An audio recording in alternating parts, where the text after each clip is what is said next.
Yeah, I know you've talked in the past about, you said about having a sort of rough time growing up when it came to school. Yeah. If there was one piece of advice that if you could take yourself back um, to school, what is the one piece of advice you'd give yourself now, having had a child and, you know, amassed massive amounts of entertainment for people? Yeah. Well, on the opposite spectrum of the popularity chart, I guess you could say, right? Yeah. Um, um, I think one thing that I would say is like, don't consider the present to be the final version of life. So, Mm. I feel like that I was very like pessimistic and conclusive about, how I saw my own life. I was very, I guess just I'm the one that gets bullied. I'm just that guy. I'm just, that's my role to be the bullied guy or Mm. whatever. So I think, yeah, never ever like put yourself in a box definitively that you don't want to be in. You might have to be in that box for a while. That's fine. Mm. Everyone's going to go through a moment where they have, someone that's in a position where they can hurt you or harm you or and possibly do it continuously. There's no shame in being in that position, and there's nothing wrong with falling into it, especially out of like, just ignorance of the person that you're getting involved with or Mm-hmm. whatever it may be. This is in every facet of life, whether it's, relationship, work, family, friends, doesn't matter. But um I would say it's like, don't allow yourself to stay in that box if you don't really want to be there. Like if you're saying something to yourself like, I'll always be on the outside looking in. Some people feel like that, like Mm. this social outcast.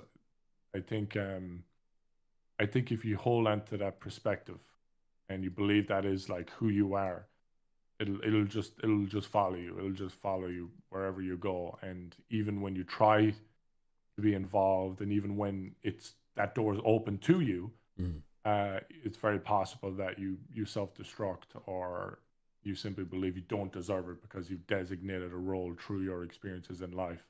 So I would say don't allow the experiences in your life to designate, how the future is dictated. Mm. That's what I would say. It's really interesting that you've brought up um, sort of not being typecast, not being put into a box, or not putting yourself into that box. Yeah, Because obviously, when it comes to like playing with your core group of friends, when it comes to Van Arse and Wildcat and all that, there's always yeah, been those moments of being like, you're the guy that they prank a lot. yeah, yeah, And yeah, yeah. so, but Well, the I've thing definitely been is I've definitely been hardened for that. So it's like, so you know what absolutely. I mean. I don't get bothered by it because I think retrospectively I'm like, this is nothing. Like I know they Yeah, wouldn't do this to me if I was a complete stranger. Number one, of and then course. number two, I'm like, this is like a drizzle compared to the storm I've been through.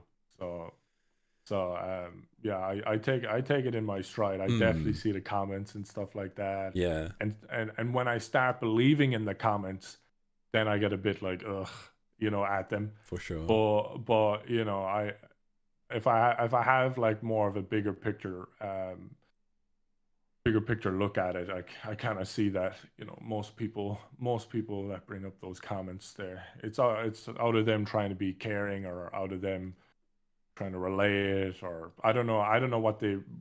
Another thing is, I don't really know what they wish to achieve by telling me what they think as well. I That's another thing, is like, yeah, I what are you think it. actually looking to achieve here? If you want me to believe what you're saying, you're basically saying that I need to leave the group. Like, do you want that to happen, or are you just saying this to just be a wrench in the works? I think people a lot of the time don't necessarily have. Firstly, they don't have the context behind the fact that outside of the content that you're creating, you guys are friends.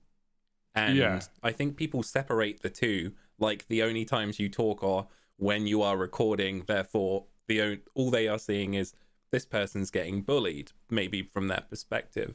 So I've yeah, definitely seen a lot of cases when it comes to Twitch streamers or YouTubers that Among Us. absolutely that people feel like they need to protect the streamer or the person putting themselves in that position, when in fact Yeah. it's the complete opposite. It's that you need to let them make their decisions. And like you said, Yeah. you don't achieve anything from getting upset or angry if the person themselves is not upset or angry in the first place. You're just causing yourself Yeah, it's a bit of a like level of harm. it's a bit like it's a touch of cancel culture in there. You know what I mean? I want to be offended for my neighbor and kind of a thing. It's like I'm a good person if I'm hurt for someone else. You know, it's like I feel like it's a bit of fake empathy, to be honest, because most people will probably do it. They just tweet it or they just comment it and then they move on. They don't think about it for the rest of the day.